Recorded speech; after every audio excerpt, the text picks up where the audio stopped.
लीजिए सुनिए सादत हसन मंटो की लिखी कहानी ठंडा गोश्त, मेरी यानी समीर गोस्वामी की आवाज में। ईशर सिंह जूं ही होटल के कमरे में दाखिल हुआ, कुलवंत कौर पलंग पर से उठी। अपनी तेज तेज आंखों से उसकी तरफ घूर के देखा और दरवाजे की चटखनी बंद कर दी। रात के 12 बज चुके थे। शहर का मुजाफात एक अजीब पुरअसरार खामोशी में गर्क था। कुलवंत कौर पलंग पर आलती पालती मारकर बैठ गई। ईशर सिंह, जो गालिबन अपने परांगदा ख्यालात के उलझे हुए धागे खोल रहा था, हाथ में कृपान लिए एक कोने में खड़ा था। चंद लम्हात इसी तरह खामोशी में गुजर गए। कुलवंत कौर को थोड़ी देर बाद अपना आसन पसंद न आया और वो दोनों टांगे पलंग से नीचे लटकाकर हिलाने लगी। ईशर सिंह फिर भी कुछ न बोला। कुलवंत कौर भरे भरे हाथ पैरों वाली औरत थी। चौड़े चकले कूल्हे, थल थल करने वाले गोश्त से भरपूर, कुछ बहुत ही ज्यादा ऊपर को उठा हुआ सीना, तेज आंखें, बालाई होठों पर बालों का सुरमई गुबार। ठोड़ी की साख्त से पता चलता था कि बड़े धड़ल्ले की औरत है। ईशर सिंह गौ सर नेवढ़ाए एक कोने में चुपचाप खड़ा था। सर पर उसकी कसकर बांधी हुई पगड़ी ढीली हो रही थी। उसके हाथ जो कृपान थामे हुए थे, थोड़े थोड़े लर्जा थे, मगर उसके कद कामत और खद्दो खाल से पता चलता था कि कुलवंत कौर जैसी औरत के लिए मौजू तरीन मर्द है। चंद और लम्हात जब इसी तरह खामोशी से गुजर गए तो कुलवंत कौर छलक पड़ी, लेकिन तेज तेज आंखों को बचाकर वो सिर्फ इस कदर कह सकी, ईशर सैया। ईशर सिंह ने गर्दन उठाकर कुलवंत कौर की तरफ देखा, मगर उसकी निगाहों की गोलियों की ताब न लाकर मुंह दूसरी तरफ मोड़ लिया। कुलवंत कौर चिल्लाई, ईशर सैया, लेकिन फौरन ही आवाज भींच ली और पलंग पर से उठकर उसकी जानिब जाते हुए बोली, कहाँ रहे तुम इतने दिन?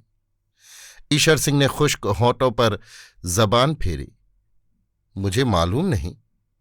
कुलवंत कौर भन्ना गई, ये भी कोई माया जवाब है? ईशर सिंह ने कृपान एक तरफ फेंक दी और पलंग पर लेट गया। ऐसा मालूम होता था कि वो कई दिनों का बीमार है। कुलवंत कौर ने पलंग की तरफ देखा, जो अब ईशर सिंह से लबालब भरा था।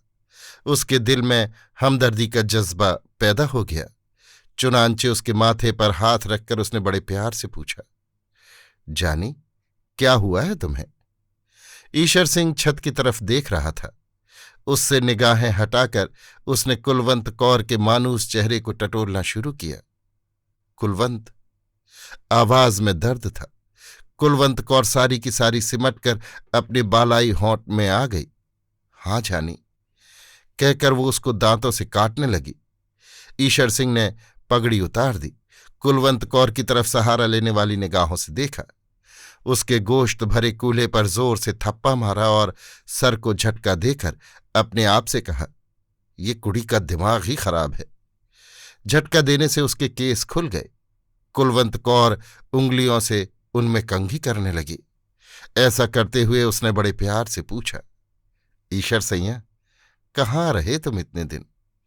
बुरे की माँ के घर। ईशर सिंह ने कुलवंत कौर को घूर के देखा और दफतन दोनों हाथों से उसके उभरे हुए सीने को मसलने लगा। कसम वाह गुरु की बड़ी जानदार औरत है।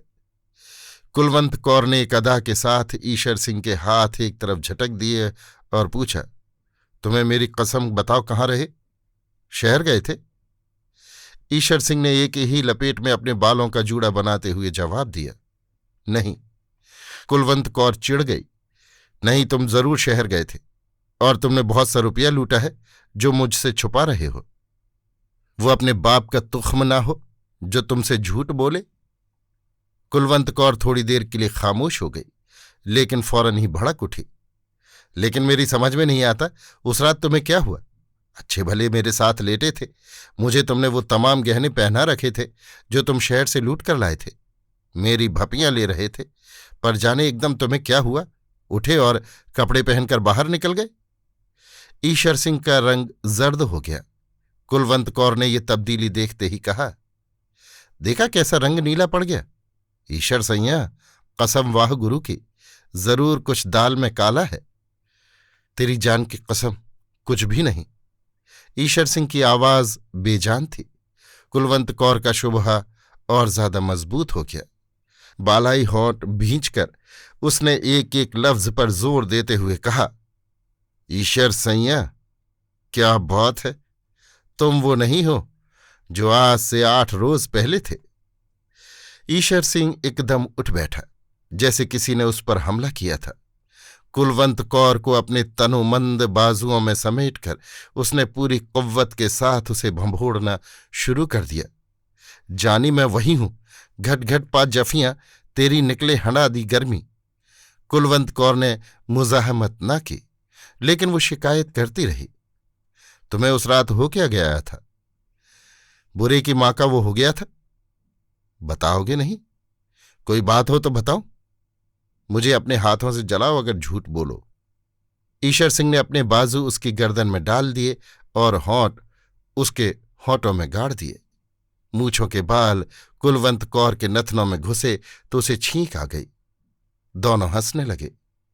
ईश्वर सिंह ने अपनी सदरी उतार दी और कुलवंत कौर को शहवत भरी नजरों से देखकर कहा, आ जाओ, एक बाजी ताश की हो जाए। कुलवंत कौर के बालाई होंठ पर पसीने की नन्ही नन्ही बूंदें फूट आईं। एक अदा के साथ उसने अपनी आंखों की पुतलियां घुमाई और कहा, चल दफान हो। ईश्वर सिंह ने उसके भरे हुए कूल्हे पर जोर से चुटकी भरी। कुलवंत कौर तड़प कर एक तरफ हट गई। ना कर ईश्वर सैया, मेरे दर्द होता है। ईश्वर सिंह ने आगे बढ़कर कुलवंत कौर का बालाई होंठ अपने दांतों तले दबा लिया और किचकिचाने लगा। कुलवंत कौर बिल्कुल पिघल गई।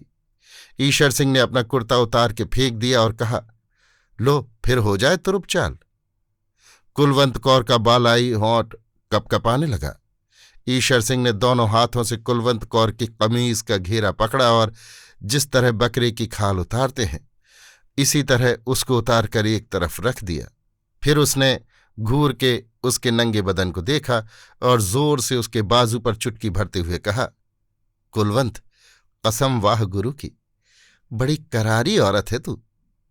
कुलवंत कौर अपने बाजू पर उभरते हुए लाल धब्बे को देखने लगी। बड़ा जालिम है तू ईश्वर सैया। ईश्वर सिंह अपनी घनी काली मूंछों में मुस्कुराया। होने दे आज जुल्म। और ये कहकर उसने मजीद जुल्म ढाने शुरू किए। कुलवंत कौर का बालाई होंठ दांतों तले किचकिचाया, कान की लवों को काटा, उभरे हुए सीने को भंभोड़ा, उभरे हुए कूल्हों पर आवाज पैदा करने वाले चांटे मारे, गालों के मुंह भर भर के बोसे लिए, चूस चूस कर उसका सारा सीना थूकों से लथेड़ दिया। कुलवंत कौर तेज आंच पर चढ़ी हुई हांडी की तरह उबलने लगी, लेकिन ईश्वर सिंह उन तमाम हीलों के बावजूद खुद में हरारत पैदा न कर सका।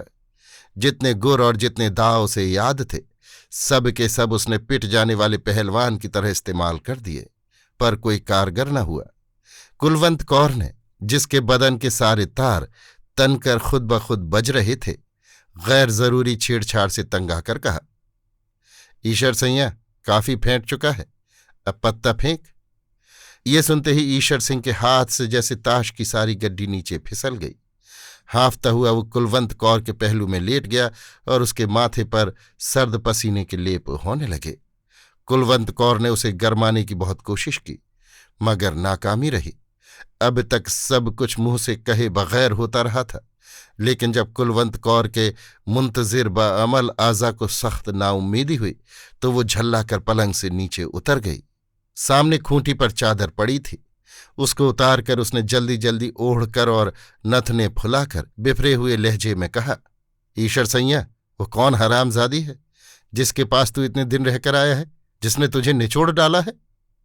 ईश्वर सिंह पलंग पर लेटा हाँफता रहा और उसने कोई जवाब न दिया। कुलवंत कौर गुस्से से उबलने लगी। मैं पूछती हूं, कौन है वो चड्डू, कौन है वो उल्फती, कौन है वो चोर पत्ता? ईश्वर सिंह ने थके हुए लहजे में जवाब दिया, कोई भी नहीं कुलवंत, कोई भी नहीं। कुलवंत कौर ने अपने भरे हुए कूल्हों पर हाथ रखकर एक अज़्म के साथ कहा, ईश्वर सैया, मैं आज झूठ सच जान के रहूंगी। खा वाह गुरुजी की कसम, क्या उसकी तह में कोई औरत नहीं? ईश्वर सिंह ने कुछ कहना चाहा, मगर कुलवंत कौर ने उसकी इजाजत न दी। कसम खाने से पहले सोच ले कि मैं सरदार निहाल सिंह की बेटी हूं, तिक्का बोटी कर दूंगी अगर तूने झूठ बोला। ले अब खा वाह गुरुजी की कसम, क्या इसकी तह में कोई औरत नहीं? ईश्वर सिंह ने बड़े दुख के साथ इस बात में सर हिलाया। कुलवंत कौर बिल्कुल दीवानी हो गई। लपक कर कोने में से कृपान उठाई, म्यान को केले के छिलके की तरह उतार कर एक तरफ फेंका और ईश्वर सिंह पर वार कर दिया। आन की आन में लहू के फव्वारे छूट पड़े। कुलवंत कौर की इससे भी तसल्ली न हुई तो उसने वहशी बिल्लियों की तरह ईश्वर सिंह के केस नोचने शुरू कर दिए। साथ ही साथ वो अपनी नामालूम सौत को मोटी मोटी गालियां देती रही। ईश्वर सिंह ने थोड़ी देर बाद नकाहत भरी इल्तजा की, जाने दे अब कुलवंत, जाने दे। आवाज में बला का दर्द था। कुलवंत कौर पीछे हट गई। खून ईश्वर सिंह के गले से उड़ उड़कर उसकी मूछों पर गिर रहा था। उसने अपने लर्जा होंठ खोले और कुलवंत कौर की तरफ शुक्रिया और गिले की मिली जुली निगाहों से देखा। मेरी जान, तुमने बहुत जल्दी की, लेकिन जो हुआ ठीक है। कुलवंत कौर का हसद फिर भड़का, मगर वो कौन है तुम्हारी मां? लहू ईश्वर सिंह की जबान तक पहुंच गया। जब उसने उसका जायका चखा तो उसके बदन पर झुरझुरी सी दौड़ गई। और मैं भीनी या 6 आदमियों का कत्ल कर चुका हूं इसी कृपान से। कुलवंत कौर के दिमाग में सिर्फ दूसरी औरत थी। मैं पूछती हूं, कौन है वो हरामजादी? ईश्वर सिंह की आंखें धुंधला रही थीं। एक हल्की सी चमक उनमें पैदा हुई और उसने कुलवंत कौर से कहा, गाली न दे उस भड़वी को। कुलवंत चिल्लाई, मैं पूछती हूं वो है कौन? ईश्वर सिंह के गले में आवाज रुंध गई। बताता हूं। ये कहकर उसने अपनी गर्दन पर हाथ फेरा और उस पर अपना जीता जीता खून देखकर मुस्कुराया। इंसान मां, यह भी एक अजीब चीज है। कुलवंत कौर उसके जवाब की मुंतजिर थी। ईश्वर सैया, तू मतलब की बात कर। ईश्वर सिंह की मुस्कुराहट उसकी लहू भरी मूछों में और ज्यादा फैल गई। मतलब ही की बात कर रहा हूं। गला चिरा है मां या मेरा। अब धीरे धीरे ही सारी बात बताऊंगा। और जब वो बात बनाने लगा तो उसके माथे पर ठंडे पसीने के लेप होने लगे। कुलवंत, मेरी जान, मैं तुम्हें नहीं बता सकता मेरे साथ क्या हुआ। इंसान कुड़िया भी एक अजीब चीज है। शहर में लूट मची तो सबकी तरह मैंने भी उसमें हिस्सा लिया। गहने पाते और रुपए पैसे जो भी हाथ लगे वो मैंने तुम्हें दे दिए, लेकिन एक बात तुम्हें न बताई। ईश्वर सिंह ने घाव में दर्द महसूस किया और कराहने लगा। कुलवंत कौर ने उसकी तरफ तवज्जो न दी और बड़ी बेरहमी से पूछा, कौन सी बात? ईश्वर सिंह ने मूंछों पर जमते हुए लहू को फूंक के जरिए उड़ाते हुए कहा, जिस मकान पर मैंने धावा बोला था उसमें 7 आदमी थे। 6 मैंने कत्ल कर दिए इसी कृपान से जिससे तूने मुझे छोड़ उसे। सुन, एक लड़की थी बहुत सुंदर, उसको उठा मैं अपने साथ ले आया। कुलवंत कौर खामोश सुनती रही। ईश्वर सिंह ने एक बार फिर फूंक मार के मूंछों पर से लहू उड़ाया। कुलवंत जानी, मैं तुमसे क्या कहूं, कितनी सुंदर थी। मैं उसे भी मार डालता, पर मैंने कहा नहीं। ईश्वर सैया, कुलवंत कौर के तो हर रोज मजे लेता है, ये मेवा भी चख देख। कुलवंत कौर ने सिर्फ इस कदर कहा, और मैं उसे कंधे पर डालकर चल दिया। रास्ते में, क्या कह रहा था मैं? हाँ, रास्ते में नहर की पटड़ी के पास थोहड़ की झाड़ियों तले मैंने उसे लिटा दिया। पहले सोचा कि फेंटूं, लेकिन फिर ख्याल आया कि नहीं। ये कहते कहते ईश्वर सिंह की जबान सूख गई। कुलवंत कौर ने थूक निगलकर अपना हलक तर किया और पूछा, फिर क्या हुआ? ईश्वर सिंह के हलक से बमुश्किल ये अल्फाज निकले, मैंने पत्ता फेंका, लेकिन उसकी आवाज डूब गई। कुलवंत ने उसे झंझोड़ा, फिर क्या हुआ? ईश्वर सिंह ने अपनी बंद होती हुई आंखें खोलीं और कुलवंत कौर के जिस्म की तरफ देखा, जिसकी बोटी बोटी थिरक रही थी। वो मरी हुई थी, लाश थी, बिल्कुल ठंडा गोश्त। जानी मुझे अपना हाथ दे। कुलवंत कौर ने अपना हाथ ईशर सिंह के हाथ पर रखा, जो बर्फ से भी ज्यादा ठंडा था। अभी आप सुन रहे थे सादत हसन मंटो की लिखी कहानी ठंडा गोश्त, मेरी यानी समीर गोस्वामी की आवाज में।